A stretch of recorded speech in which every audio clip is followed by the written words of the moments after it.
देखिए सर, कल के लेक्चर में हमने एक प्रोग्राम पढ़ा था, write a program which execute the process of child thread with main thread. ये हमने कल देखा था सर। ठीक है। अब आज हम क्या देखेंगे, कल के प्रोग्राम की लिमिटेशन क्या थी हम देखेंगे। लेकिन अब हम क्या करने जा रहे हैं, हमारा अगला जो नेक्स्ट प्रोग्राम होगा सेम होगा, लेकिन इस प्रोग्राम में क्या चेंजेस होने वाले हैं। Write a program which execute the process of multiple child thread. कल के इसमें कितना था, एक था। अब कितने रहेंगे, multiple child thread with main thread, इस तरह से रहेगा। तो देखिए, अगर मैं कल का प्रोग्राम उठाता हूं एज इट इज सर, ये कॉपी करता हूं, मैं पेस्ट करता हूं। अब देखो, अब ये चाइल्ड थ्रेड जो है ना, ये चाइल्ड थ्रेड मुझे कितने चाहिए, चाइल्ड थ्रेड मुझे मल्टीपल चाहिए। कल के प्रोग्राम में एक ही थे। कैसे पता चला, एक ऑब्जेक्ट मतलब एक चाइल्ड थ्रेड, एक ऑब्जेक्ट मतलब एक चाइल्ड थ्रेड। अब मुझे मल्टीपल करना है, मुझे मल्टीपल करना है। ऑब्जेक्ट N1 ही लेता हूं, न्यू थ्रेड 2। अब देखो सर, मुझे कितने चाइल्ड थ्रेड चाहिए, 3। मैं जाता हूं पहला, फिर मैं इसी को क्रिएट करता हूं। चलो मुझे बताओ, जब कल के डेट में जब सबसे पहले राइट हैंड साइड एग्जीक्यूट हो रहा था, तो इसके अंदर आता था थ्रेड क्लास का ऑब्जेक्ट बनता। तो मुझे बताओ, थ्रेड क्लास का ऑब्जेक्ट किस मेमोरी के अंदर बनता, किसकी मेमोरी के अंदर बनता था। एन वन की, N1। N1 की मेमोरी के अंदर बनता था। मैं आपको बोलता था कि न्यू ऑपरेटर, जब ये लाइन एग्जीक्यूट होगी, जब जब ये लाइन एग्जीक्यूट होगी, सॉरी थोड़ा फॉन्ट बड़ा कर लेते हैं, न्यू न्यू थ्रेड, अगर मैं बोल देता हूं इस केस में N2, new thread 2 is equal to object का नाम न्यू न्यू थ्रेड। आपको याद है सर, कल जब मैंने बताया था आपको, जब ये लाइन एग्जीक्यूट होगी तो क्या होगा, न्यू ऑपरेटर से रैम में मेमोरी का एलोकेशन होगा या नहीं होगा, होगा। होगा। अंदर जाएगा, जाने के बाद ये पैरामीटराइज, सॉरी एक डिफॉल्ट कंस्ट्रक्टर में जाएगा, उसके अंदर एक और थ्रेड क्लास का ऑब्जेक्ट बनेगा, और उसके अंदर ये जाएगा और उसका रेफरेंस टी में आएगा। तो हमने वही करते हैं, हम जाते थे, एक और ऑब्जेक्ट बनता था, एक और ऑब्जेक्ट बनने के बाद, वो ऑब्जेक्ट बनने के बाद वहां पे जाता था, वहां पे लिखते थे, और उसका रेफरेंस, उसका जो रेफरेंस है, ये टी नाम का ऑब्जेक्ट यहाँ पे बन जाता था। ये टी नाम का ऑब्जेक्ट क्या होता था, यहाँ पे बन जाता था। और फिर उसका जब ये प्रोसेस खत्म होता था, तो ये वापस आता था, और वापस आने के बाद उसका रेफरेंस किस में आता था, N1 में आता था। ये रेफरेंस किस में आ जाता था, ये रेफरेंस आ जाता था N1 में। और ये मेमोरी किसके नाम से जानी जाती, तो N1 के नाम से जानी जाती थी सर। ये एक चाइल्ड थ्रेड हो गई। अब मुझे इस केस में कितनी चाइल्ड थ्रेड बनाना है, 3। तो मैं जाता हूं और मैं लिखता हूं new thread 2, N2 is equal to new new thread. मैं जाता हूं, ये क्रिएट कर लूंगा, और इसी को मैं कॉपी करता हूं, एक और ऑब्जेक्ट क्रिएट करता हूं। मैं जाता हूं, एक और ऑब्जेक्ट क्रिएट हो जाएगा, ये मैं N3। मुझे बताइए, जिस तरह से प्रोसेस इसके लिए चला है, जिस तरह से प्रोसेस किसके चला है, N1 के लिए चला, वैसे इसके लिए भी चलेगा या नहीं चलेगा, इसके लिए भी चलेगा या नहीं चलेगा, चलेगा। चलेगा। चलेगा।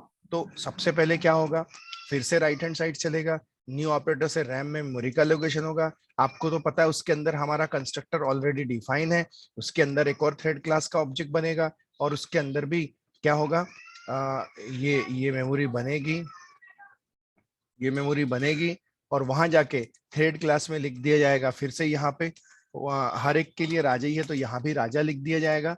और उसके बाद उसकी मेमोरी का रेफरेंस किस में आ जाएगा, उसकी मेमोरी का रेफरेंस किस में आ जाएगा, तो उसकी मेमोरी का रेफरेंस आ जाएगा टी में। तो ये थ्रेड क्लास का ऑब्जेक्ट ये टी में आ जाएगा, ये टी ने के बाद उसका रेफरेंस किस में आ जाएगा, N2 में आ जाएगा सर। इस तरह से हो जाएगा सर। अब अब ये सेकंड के लिए हो गया सर। अब थर्ड के लिए फिर से न्यू ऑपरेटर से रैम मेमोरी का लोकेशन होगा, क्लास के अंदर जाएगा, क्लास के अंदर जाने के बाद एक और ऑब्जेक्ट बनेगा, एक और ऑब्जेक्ट बनेगा सर।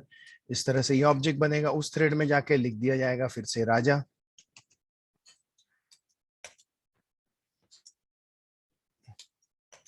राजा लिख दिया जाएगा। और उसके बाद उसका रेफरेंस उठा के किसके पास आ जाएगा, ये मेमोरी इसके अंदर। ठीक है। ओके, तो इसका रेफरेंस आ जाएगा टी में आ जाएगा सर। ऐसे ऐसे ऑब्जेक्ट बन जाएंगे सर। ओके, और इसका रेफरेंस किस में आ जाएगा, N3 में। तो मुझे बताइए सर, इस 3 ऑब्जेक्ट में थ्रेड क्लास का ऑब्जेक्ट कितने बार क्रिएट हुआ? 3 बार। 3 बार क्रिएट हुआ सर। तो ये थ्रेड क्लास का ऑब्जेक्ट और ये थ्रेड क्लास का ऑब्जेक्ट सेम है या डिफरेंट है? सर अलग अलग। हाँ, अलग अलग है, क्योंकि ये टी N1 के घर का है, ये टी N2 के घर का है, और ये टी किसके घर का है, N3 के घर का है। समझ में आया कि नहीं भैया? 3 यस अलग सर। अलग घर में 3 बच्चे पैदा हुए, तो तीनों के नाम भले एक रखे गए, लेकिन है तीनों के अलग अलग बच्चे ना, एक हुए क्या? ये इसके घर का बच्चा, ये इसके घर का बच्चा, और ये इसके घर का बच्चा। समझ में आ रहा है कि नहीं आ रहा है आप लोगों को? Yes sir. Yes sir. लेकिन ओके, तो ये इतना तक क्लियर। अब मुझे बताइए, जब थ्रेड क्लास का ऑब्जेक्ट बन जाता है, उसके बाद देखो अगली लाइन लिखता है ना, टी डॉट स्टार्ट, लिखा था कि नहीं लिखा था? टी डॉट स्टार्ट लिखने का मतलब क्या होता है बताइए? सर वो उसका मेमोरी मतलब एग्जीक्यूट नहीं हुआ है, लेकिन होने वाला। रन नाम की मेथड मेमोरी में डंप हो गई है। टी डॉट स्टार्ट जब करता है तो रन नाम की मेथड मेमोरी में क्या हो गई, डंप हो गई है। तो मुझे बताओ, जब थ्रेड क्लास का ऑब्जेक्ट 3 बार बनेगा, तो रन नाम की मेथड कितनी बार डंप होगी? 3 बार। 3 बार होगी। 3 बार। 3 बार होगी। तो ये N1 के लिए अलग होगी, N2 के लिए अलग होगी, और N3 के लिए अलग होगी। होगी या नहीं होगी? Yes sir. होगी ना? Yes sir. चलो अब मैं जाता हूं, लेकिन एक बात आप नोटिस करो, तीनों में थ्रेड क्लास का थ्रेड ऑब्जेक्ट का नाम तो एक ही है ना, राजा राजा राजा। समझ में आ रहा है आपको? Yes sir. चलो अब मैंने न्यू थ्रेड 2 कर लिया हूं यहां भी। तो ये ऑब्जेक्ट भी मैं कितनी बार क्रिएट कर लेता हूं, मैं 3 बार क्रिएट कर लेता हूं सर, सेकेंड टाइम, और ये थर्ड टाइम। इस तरह से N1 हो जाएगा, N2 हो जाएगा, और N3 हो जाएगा। न्यू थ्रेड 2, ये ठीक है। अब देखिए सर कैसे वर्क करेगा। कुछ चेंज नहीं किया, सिर्फ चाइल्ड थ्रेड बढ़ा दी, बाकी मैंने कोई चेंज नहीं किया सर। माई थ्रेड 2 प्रोग्राम हो जाएगा ये। मैं जाता हूं, मैं इसको सेव करता हूं। मैं बोलता हूं माई थ्रेड 2 डॉट जावा, माई थ्रेड 2 डॉट जावा। मैं सेव करता हूं, और सेव करने के बाद मैं जाता हूं, मैं लिखता हूं जावा सी माई थ्रेड 2 डॉट जावा, कंपाइल करता हूं। अब इंटरप्रीट जावा माई थ्रेड 2।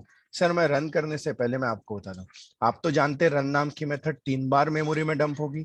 पहली बार मेन चलेगा, मेन आएगा 1, 1 सेकंड के लिए जाएगा। जब 1 सेकंड के लिए जाएगा तो वो क्या चेक करता है, कोई और है क्या थ्रेड जो रेडी है? सर एक नहीं, 3 3 के लिए रन नाम की मेथड बैठी है। तो अज्यूम करिए सर, पहली बार N1 के लिए आएगी, तो यहाँ राजा इक्वस टू 1 लिख के आएगा। फिर N2 थ्रेड के लिए राजा इक्वस टू 1, फिर N3 थ्रेड के लिए राजा इक्वस टू 1। उतने देर में फिर वापस ये मेन में आ जाएगा। मेन में कितने में छूटा था, 1 में, अब मेन कितना हो जाएगा, 2। तो अब मेन कितना प्रिंट होगा, 2। फिर 1 सेकंड के लिए जाएगा, फिर ये यहाँ आएंगे, तो फिर समझ में आ रहा है आपको, फिर राजा के लिए 2 चलेगा। सर समझ में आ रहा है कि नहीं आ रहा है? उस बीच में टाइम हो गया तो फिर वापस किस में आ जाएगा, मेन में आ जाएगा। मुझे बताओ ये सर कॉन्करेंटली प्रोसेस समझ में आ रहा है आप लोगों को? Yes sir. Yes sir. देखो सर, मैंने कल भी बताया था, मैं रन करने जा रहा हूँ, आउटपुट चेंज होगा, एग्जैक्टली जरूरी नहीं है कि वैसे ही आएगा। देखो हाँ, राजा राजा, मेन भी शुरू नहीं हुआ, पहले राजा 1 1 1, फिर मेन मेन 2 1 2 मेन आ गया, फिर राजा 2, फिर राजा 3, इस तरह से है देखो, और मेन 3 आ गया इस तरह से। तो मेरा कहने का मतलब ये है सर, कि आप, मैं दोबारा रन करूंगा ना सर, और पुराना आउटपुट मैच करोगे तो मैच नहीं होगा, और कई बार हो भी जाएगा। आप देखो सर, पिछली इसमें राजा लिख के आया था, इस बार राजा लिख के आया क्या पहले? नहीं लिख के आया सर, आया क्या लिख के? No sir. तो ये मल्टी थ्रेडिंग है सर, कोई भी एग्जीक्यूट होता है। जैसे आप वीडियो गेम मैंने बताया ना सर, जब आप खेलते थे तो हमेशा दुश्मन उसी पोजीशन पे रहेगा और वहीं पे आएगा, ऐसा नहीं होता था सर। कई बार वो जल्दी भी आ जाता था, कई बार वो लेट भी आता था या नहीं आता था? Yes sir. कई बार हम अगर मारियो खेलते थे तो ड्रैगन का वेट करते रहते थे, तो कई बार ड्रैगन लेट आता था, कई बार ड्रैगन हमें लगता था अब बंदूक चलाएगी छोड़ेगी, लेकिन नहीं छोड़ती थी। फिर हमें लगता था अब नहीं छोड़ी और तब छोड़ देती थी और हम मर जाते थे। ऐसा भी होता था sir. Same thing sir, multi threading में भी यही चलने वाला है। लेकिन मुझे बताओ, जब ये राजा राजा आया तो मुझे बताओ N1 का राजा कौन सा है और N2 का राजा कौन सा है और N3 का राजा कौन सा है, ये कैसे बताओगे आप?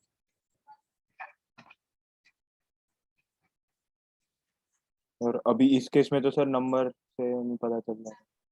चल अब पता चल पा रहा है क्या? पिछले केस में एक ही था चाइल्ड थ्रेड तो ठीक था, लेकिन इस केस में चाइल्ड थ्रेड कितने हो गए? 3। तो आप क्या बोलोगे, ये N1 वाला है, ये N2 वाला है, ऐसा बोल सकते हैं क्या? कोई भी एग्जीक्यूट हो सकता है ना सर आगे पीछे। आप समझ रहे हैं मेरी बात को? Yes sir. तो क्या आप बता सकते हो कि चाइल्ड थ्रेड N1 कौन सा, N2 चला कौन सा चल रहा है? बता पा रहे हो क्या आप? नहीं। नहीं बता पा रहे, क्योंकि नाम तो सबके क्या हो गए, सेम हो गए। तो सर सेम। देखिए, मैं जाता हूं, इस प्रोग्राम को मैं कॉपी करता हूं, और अब मैं जाता हूं और मैं इस प्रोग्राम को न्यू थ्रेड 2, अब ये आ जाएगा न्यू थ्रेड 3, यहां पर भी लिख लेता हूं माय थ्रेड 3, और उसके बाद यहां पर भी 3 3 3 3 3 3 हो जाएगा। अब मैं क्या करता हूं सर, जब मैं ऑब्जेक्ट बना रहा हूं, देखो मैं ऐसे में तो राजा हमेशा राजा ही राजा रहेगा, मुझे राजा नहीं चाहिए। अगर मैं पहले थ्रेड का ऑब्जेक्ट क्रिएट कर रहा हूं तो मुझे कुछ और नाम चाहिए, सेकंड का क्रिएट कर रहा हूं तो कुछ और, थर्ड का क्रिएट कर रहा हूं तो कुछ और। तो देखो मैं क्या करता हूं, जब मैं ऑब्जेक्ट क्रिएट कर रहा हूं ना, तो ये राइट हैंड साइड से मैं, ये डिफॉल्ट कंस्ट्रक्टर कॉल हो रहा था ये यहाँ पे, तो मैं क्या करता हूं, जब कंस्ट्रक्टर कॉल हो रहा होगा उसी वक्त यहाँ पे मैं पास कर देता हूं, पहले केस में राजा, ध्यान देना, मैं पास कर देता हूं राजा।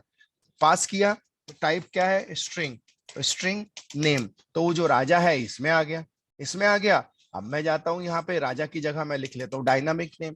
तो मुझे बताइए सर, जब पहली बार कंस्ट्रक्टर चलेगा तो राजा जाएगा, तो यहाँ पे राजा आएगा, तो वहां जाके क्या सेट होगा, जो आया है, क्या आया है, राजा, तो राजा सेट होगा। सेकंड केस में मैं जाता हूं और मैं यहाँ लिख लेता हूँ बंटी। ओके, मैं लिख लेता हूँ बंटी। तो मुझे बताइए सेकंड जब फिर कंस्ट्रक्टर कॉल होगा, जब कंस्ट्रक्टर यहाँ पे कॉल होगा, जब कंस्ट्रक्टर यहाँ पे कॉल होगा तो अब क्या आएगा, बंटी। तो ऑब्वियस है यहाँ क्या सेट होगा, सेकंड केस में बंटी। अब अगर थर्ड केस में मैं भेज देता हूँ राजू, या फिर मैं लिख देता हूँ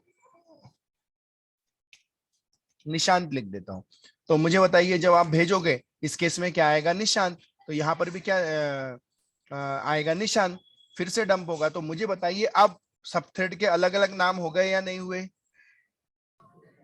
अलग अलग हो गए सर। अलग हो गए ना। अब सबके नाम कैसे हो गए, अलग नाम हो गए सर। सभी के नाम जो हो गए वो कैसे हो गए, अलग हो गए सर। अब मैं जाता हूं और मैं सेव करता हूं माय थ्रेड 3 डॉट जावा। अब मैं जाता हूं और मैं कंपाइल करता हूं माय थ्रेड 3 माय थ्रेड 3। अब देखो सर, मेन वन है, राजा है, राजा है, राजा। क्या हो गया, मैंने गलती से क्या गड़बड़ कर दी, नाम क्यों सेम आ रहे, कुछ तो भी गड़बड़ कर दी क्या मैंने? एक second, my thread 3 new thread 3 my thread 3, ठीक है ना? न्यू थ्रेड, क्या प्रॉब्लम क्या है?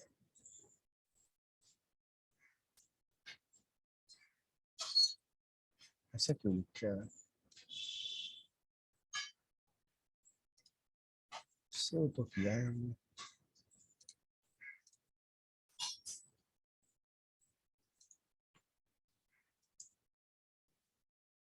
माय थ्रेड 3 तो सेव है, फिर ऐसा आउटपुट क्यों आ रहा है?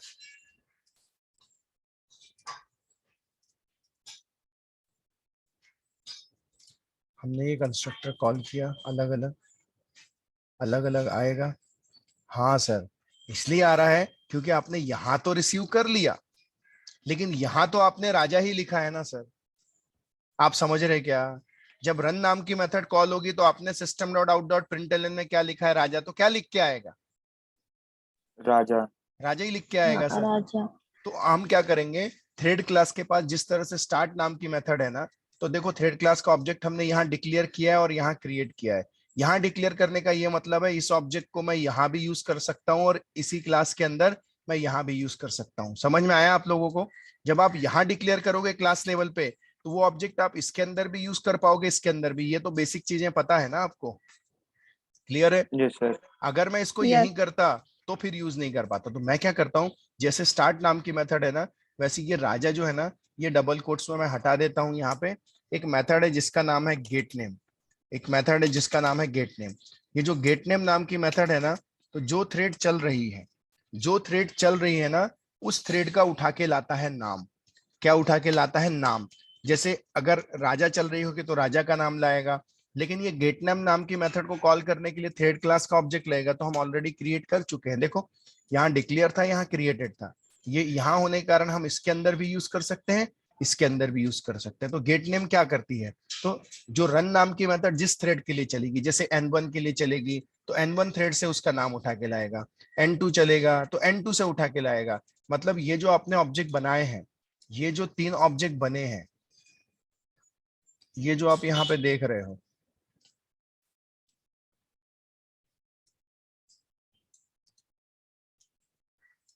ये एक और बार ऑब्जेक्ट बनेंगे। लेकिन इस बार जब ऑब्जेक्ट बनेंगे तो पहले केस में तो आपको राजा मिल जाएगा, पहले केस में तो आपको राजा मिल जाएगा, लेकिन सेकंड केस में आपको राजा नहीं मिलेगा। सेकंड केस में आपको क्या मिलेगा? बंटी, बंटी मिलेगा। और आपको थर्ड केस में क्या मिलेगा सर? आपको थर्ड केस में भी राजा नहीं मिलेगा, निशांत मिलेगा। करेक्ट, निशांत मिलेगा। तो जाएगा और यहाँ पे थ्रेड में जाके लिख देगा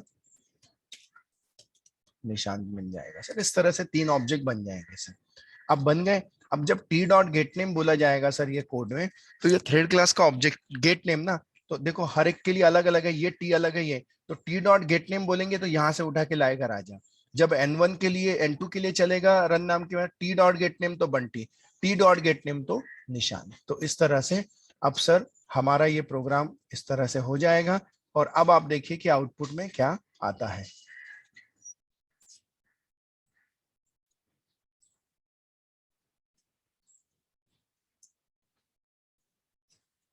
एक सेकंड सर, मैं सेव करता हूं और मैं जाता हूं कंपाइल करता हूं। कंपाइलेशन, इंटरप्रिटेशन, देखो मेन 1 बंटी 1 राजा 1, निशांत 1 राजा 2 मेन 2, बंटी 2 निशान 2 बंटी 3 निशान। ओके, देखो इस तरह से अलग अलग थ्रेड क्या हो रहे हैं, चल रहे हैं सर। तो इस तरह से आप देख सकते हो। आप दोबारा रन करोगे ना सर, तो हो सकता है आउटपुट अलग आए। मेन बंटी राजा, देखो मेन राजा बंटी, आउटपुट दिख रहा है आपको अलग अलग? कुछ समझ में आ रहा है आप लोगों को? Yes sir. Yes, sir. तो देखो सर, मैं आपको भले ऐसा लिख के बता रहा हूँ system dot out dot println, लेकिन एक्चुअली यहाँ पे ऐसे लॉजिक नहीं होते सर। यहाँ पे लॉजिक होते हैं दुश्मन आ रहा है, दुश्मन गोलियां चला रहा है, मतलब ये सब चीजें लॉजिक मल्टी थ्रेडिंग में इस तरह से लिखा है। जस्ट मैं आपको बताने की कोशिश कर रहा हूँ कि लॉजिक कुछ और होते हैं यहाँ पे, लेकिन इस तरह से चीजें क्या होती हैं, प्रोसेस होती हैं सर।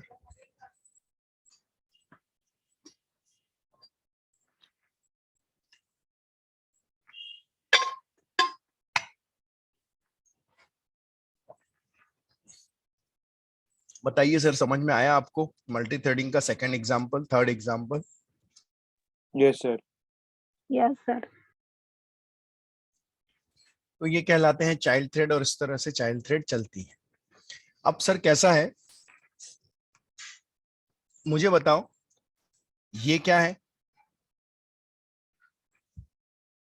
इंटरफेस रनेबल, एक इंटरफेस है रनेबल, और उस रनेबल इंटरफेस के अंदर एक मेथड का प्रोटाइप है। जो भी इस इंटरफेस को इंप्लीमेंट करेगा वो रन नाम की मेथड को क्या करेगा, ओवरराइट करेगा। करेक्ट है? ओके। Yes sir. Yes, मेरा sir. सवाल सबसे है, मैं थ्रेड क्लास का ऑब्जेक्ट क्यों क्रिएट करता था? मेरा सवाल, मैं थ्रेड क्लास का ऑब्जेक्ट क्यों क्रिएट कर रहा हूं?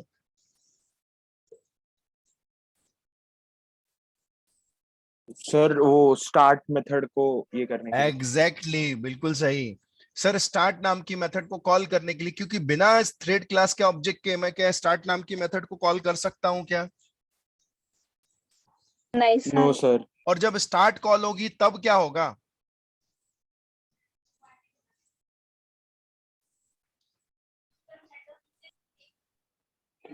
मेमोरी में डंप होगा। हाँ मेमोरी में हाँ, जाके रन डाउन। नाम की मेथड मेमोरी में डंप होगी। क्या होगी? रन नाम की मेथड मेमोरी में डंप होगी, मतलब एग्जीक्यूट होगी क्या? नहीं, रन नाम की मेथड सर। मेमोरी में क्या होगी? डंप होगी। क्लियर है? ओके, रन नाम की Yes. मेथड मेमोरी में डंप होगी, करेक्टली। Okay fine. अब हम आगे बढ़ते हैं सर, हम जाते हैं, इसको कॉपी कर लेते हैं।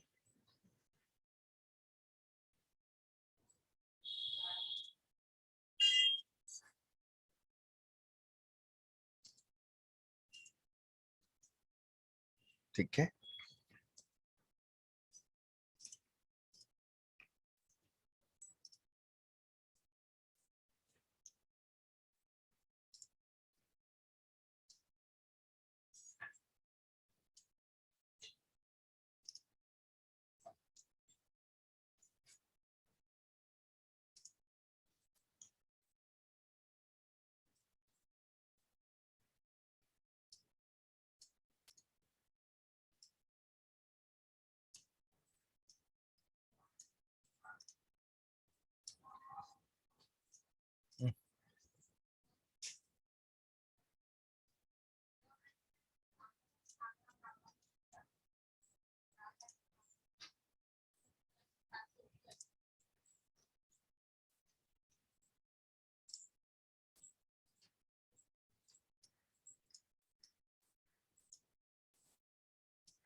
ठीक है।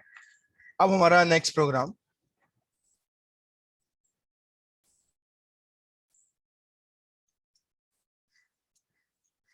हम जाते हैं,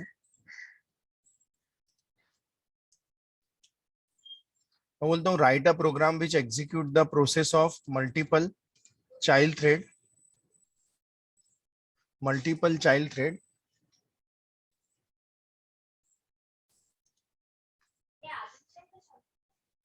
multiple child thread. We can say write a program process of multiple child thread, the process of multiple child thread without interruption of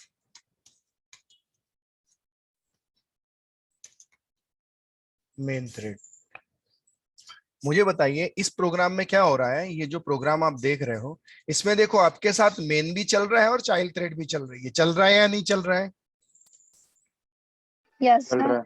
yes sir. मैं क्या चाहता हूं, अगर चाइल्ड थ्रेड चले तो सिर्फ चाइल्ड ही चले, बीच में कोई ना आए, उनका ग्रुप चले पूरा का पूरा, बीच में कोई इंटरप्शन नहीं होना चाहिए। अभी क्या हो रहा है कि मेन भी चल रही है और चाइल्ड भी चल रही है। चल रही है या नहीं चल रही है? Yes, sir.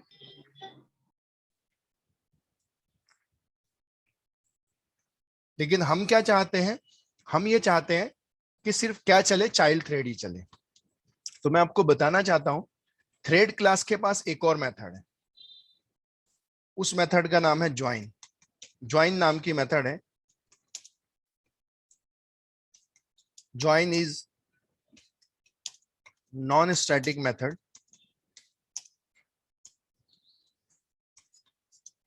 with the help of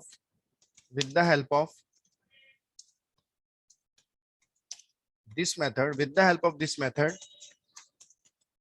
we can execute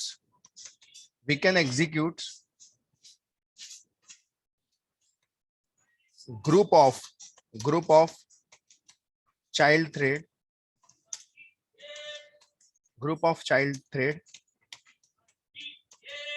independently।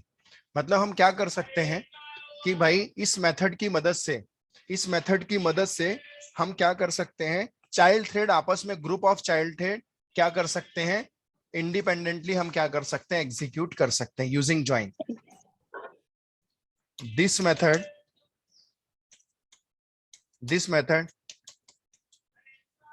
available in thread class. कौन सी क्लास के अंदर है? Thread class. So when we call this method, we required object of thread class. लगेगा ना सर? थ्रेड क्लास का object लगेगा ना अगर इस मेथड को कॉल करना है, क्योंकि उसी के अंदर ये मेथड है. आ रहा है समझ में? Yes, sir. Yes sir. Okay. बिना उसके तो काम बनेगा नहीं. तो देखिए मैं कैसे कॉल करता हूं सर. मेरा ये प्रोग्राम है, मैं फिर से कॉपी करता हूं. कॉपी किया, मैं जाता हूं. अब सर न्यू थ्रेड, इसको मैं 4 कर देता हूं. ये न्यू थ्रेड, इसको भी मैं 4 कर देता हूं. सब कुछ वैसे ही होगा सर, सब कुछ वैसे ही है. अब यहां ध्यान दो, न्यू थ्रेड यहां पे हो जाएगा 4 4 4 4 4 4. अब सर मुझे मेन थ्रेड नहीं चलानी है, मुझे सिर्फ क्या चलानी है? Child thread. बात को समझो कैसे चलाएंगे सर. ये मैं हटा देता हूं. अब मुझे आपस में ये तीनों चाइल्ड थ्रेड चलानी है सर. अगर तीनों चाइल्ड थ्रेड मुझे आपस में चलानी है सर, तो मैं क्या करता हूं?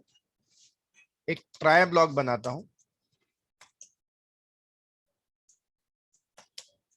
और एक कैच ब्लॉक लिखता हूं, और उसमें एक common exception e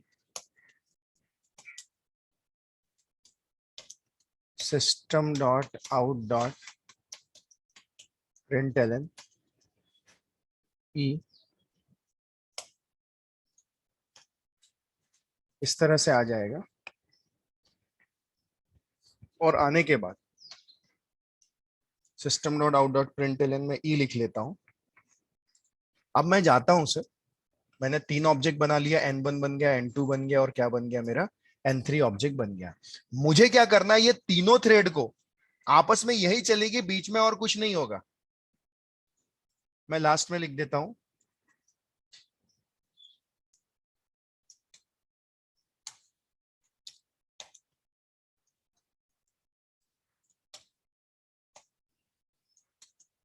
system dot out dot println.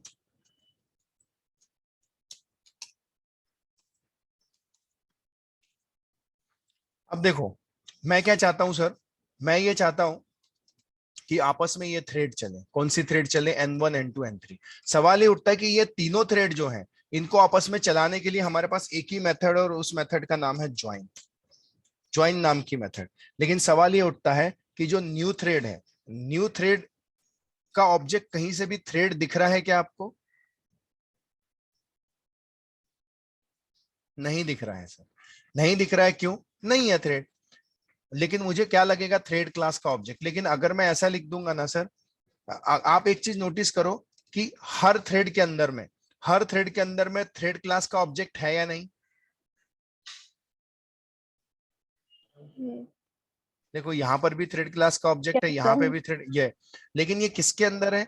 n1 के अंदर का थ्रेड, n2 के अंदर का थ्रेड, और n3 के अंदर का थ्रेड. तो देखो सर, जब मैं कॉल करूंगा तो मैं कैसे कॉल करूंगा? अगर मैं ऐसे लिख दूंगा t डॉट ज्वाइन, तो बोलेंगे भैया ये t कहाँ से आया? लेकिन अगर मैं बोलूंगा n1 के अंदर n1 dot t dot join, तो मुझे बताओ n1 के अंदर n1 जो ऑब्जेक्ट है वो तो है, उसके अंदर का जो थ्रेड क्लास का ऑब्जेक्ट है, उसके मदद से हम ज्वाइन नाम की मेथड को क्या कर रहे हैं? कॉल कर रहे हैं. उसी तरह से n2 नाम का जो ऑब्जेक्ट है, उसके अंदर जो थ्रेड क्लास का ऑब्जेक्ट है, उसके लिए ज्वाइन नाम की मेथड. फिर n3 नाम का ऑब्जेक्ट है, उसके अंदर थ्रेड क्लास है, उसके अंदर ज्वाइन नाम की मेथड है. सर कुछ समझ में आ रहा है आप लोगों को? हम सर n1 डॉट ज्वाइन नहीं लिख सकते क्योंकि n1 थ्रेड क्लास का ऑब्जेक्ट नहीं है. हम t डॉट ज्वाइन नहीं लिख सकते सर, क्योंकि t कहां से आया ये किसी को नहीं पता है, क्योंकि t तो किसी मेमोरी के अंदर है. इसलिए हम बता रहे हैं सर कि n1 की मेमोरी में जो t है वो यूज करो, n2 की मेमोरी में जो t है n3 की मेमोरी में, तो इस तरह से यूज करेंगे. तो ये t मतलब ये राजा, ये थ्रेड क्लास का ऑब्जेक्ट. ये कहाँ गया वो वाला? वो मैंने वहां हटा दिया क्या? हाँ, वहां नोट्स में कर दिया.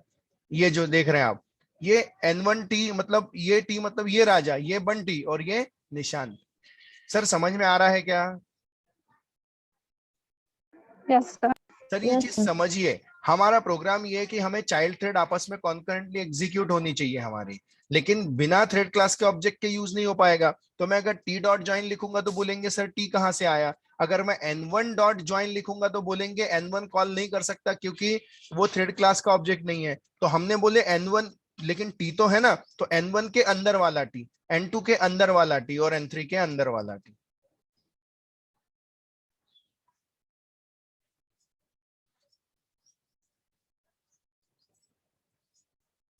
मैं जाता हूं, ये 4 हो जाएगा, ये भी 4 हो जाएगा।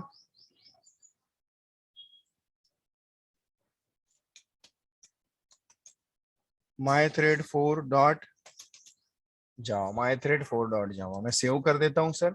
अब मैं कंपाइल करता हूं और मैं रन करता हूं।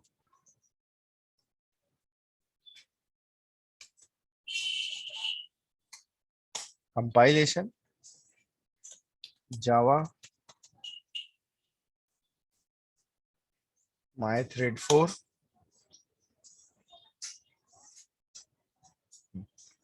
देखो सर आपस में ये थ्रेड चलते रहे, राजा है, निशांत है, इस तरह से ये चलते रहे। मैं फिर से एक बार रन कर देता हूं। देखो सर, जब ये आपस में थ्रेड चले, जब ये आपस में थ्रेड चले तो दी एंड आया क्या? पहले बीच में कहीं आया क्या? Nice, sir. इनको चलने दिया ना ज्वाइन ने, आपस में पहले पूरा कंप्लीट होने दिया, उसके बाद लास्ट में दी एंड आया। आप समझ रहे हैं बात को? देखो दी एंड लिखा था, Yes, sir. लेकिन फिर भी जब तक ये खत्म नहीं हुआ तब तक कोई और मेन थ्रेड के लिखा हुआ कोई और कोड जे आपस में चले, उसका और कोई कोड एग्जीक्यूट हुआ क्या? नहीं. नहीं हुआ ना सर, नहीं हुआ, नहीं हुआ। क्यों नहीं हुआ? क्योंकि ये ज्वाइन ने बीच में किसी को आने नहीं दिया। जब तक हमारा एग्जीक्यूशन चलेगा कोई और एग्जीक्यूट नहीं हो पाएगा सर।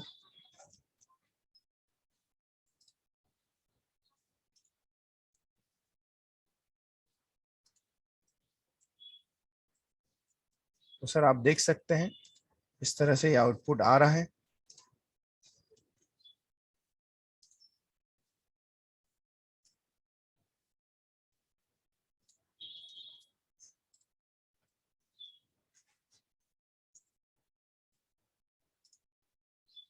तो आज के लिए हम इतना ही लेते हैं सर। अब देखो सर, अब हमने रनेबल इंटरफेस का यूज करिए। हम नेक्स्ट लेक्चर में वेरी वेरी इंपॉर्टेंट कुछ नया टॉपिक है मल्टी थ्रेडिंग को ही लेके, हम मंडे को देखेंगे सर वो।